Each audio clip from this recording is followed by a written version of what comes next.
Welcome to TradeTheMBA.com. This is John's reports for the 23rd of June. Well, and the expectations that people have about, market collapse, the gloom and doom, and they base on all these, empirical things that they see, but they don't understand how economies really work, and then separately markets. A completely different function, and people think that they're linked together. They have a soft correlation at best. I mean, I've been explaining this for a decade, that there's a very small group that really has the power to dictate, unless there's some kind of mass hysteria, which doesn't often permeate. The collapse in '09 was a unique situation. Then, of course, the COVID one was just an opportunity to shake out a lot of weak hands and force Fed action, and that's kind of what a lot of these bigger banks do, is they force Fed action. We talked about this with JPM and what they did to the Fed, basically drying up credit, forcing the Fed to step in with their liquidity, and that was back in beginning of December. And we talked about it back then. And we knew the resulting rally from the Fed and an election year coming in, that once, and most people didn't pay attention to it, and I mentioned it back then as well, in the CARES Act that passed too, it gave the Treasury responsibility over Fed, and that changed everything. And that's why you see this continual rise, because going into election year, no president wants to let the Fed raise rates or do anything that's going to impede re-election. So, ergo, we're moving back towards the highs on the ES here. Everyone thought that, the end was near. And yes, we've seen volatility, absolutely, because what they're going to do is they let it slide in there, start scooping up, force the short squeeze, sell into it, and rinse and repeat at increasingly higher levels.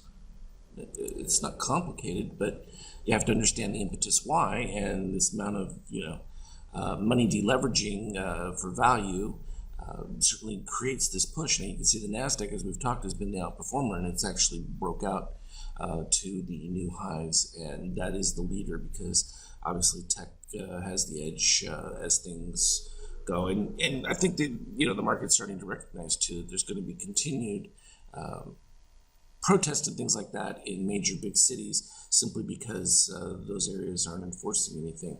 So the rest of the country is going to do its own thing, but you're only going to hear about the problem areas, which I don't think is going to be indicative of what else is going on economically. So be careful looking at just the news, because it'll give you a distorted lens. Literally, we can see where money is being applied and how it's activated, and clearly you could see the crossover. We had the reset of the shakeouts on both markets, and in this particular case it's just a matter of waiting for that activation of short covering that pushes you to ever new, and then you get a fill back and rinse and repeat.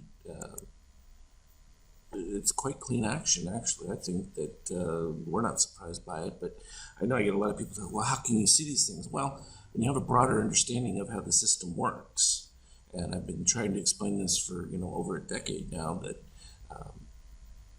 you really just have to be in touch with who moves the market, and it's not your average Joe or your opinion makers. Just the same reason why we're headed to the 50 on oil, because that is the target that they set, and they publicly mentioned it. This is not like something that wasn't available for anyone to know. They want to move towards 50, and that's where it's headed. And you can see the steady climb.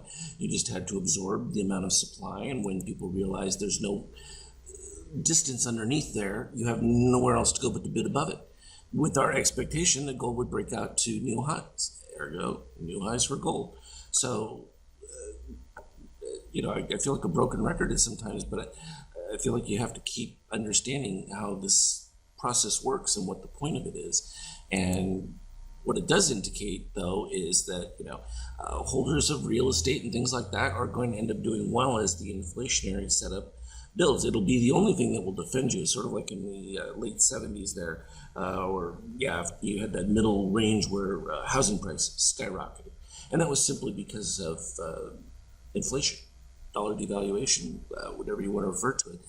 In this particular case, you don't notice it as much as inflation as you do loss in purchasing power is what will end up happening. And because this is happening globally, it's been muted so far. And the amount of electronic resources because it's not actual physical cash, so that made a difference. So when I left us on the 5K, we were in the midst of our bicycle rally that came. We reached the peak, and of course, even within a little bit of soft selling, you knew that you were coming back up to it, and we did. And then there was just no room below on these algo levels every time we reached it. Right at the 30.75, boom, they defended it. You had some resistance that took place up at the next setup there around the 31.09 range, and then they broke through that to, you guessed it, the next peak on our list. And once we were up there, the 27 range, 30, they just slightly broke over it now. That'll become the new baseline for retest coming back to it. We did create a series of positive extremes. Of course, they all happen, right about at the same algo levels, and that gives you that consistency. And this is what should give you comfort in recognizing those, is that it happens on a regular basis at the same times, and it indicates what they're doing and how to follow it. So beautiful action, I think. Just with these size of moves. We talked about this. We thought in 2009 we had once in a lifetime situation. We thought a little while ago, a couple years back, when they were doing some more activity, that we were seeing another rare opportunity. And here we are again with all these outlier dramatic moves in such a short span in history. It's just an incredible time to be active and going with the direction that we can follow in the market. So super exciting summer so far. I mean, geez, who could have imagined all these 30, 40 point moves within simple day action?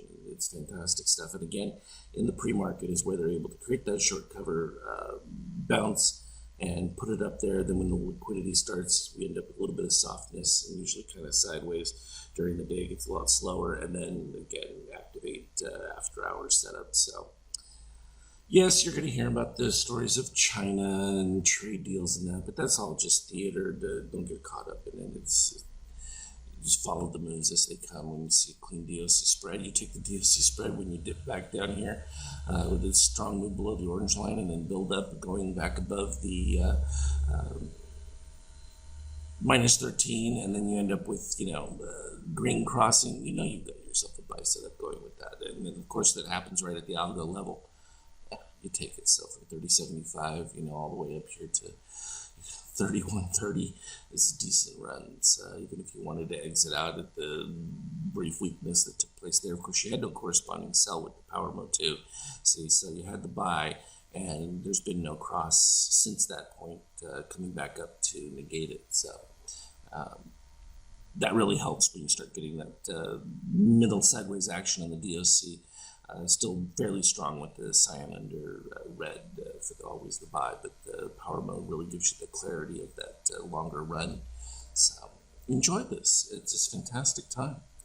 As always, though, I will update anything that's relevant and keep you up to date with the latest. Trade well.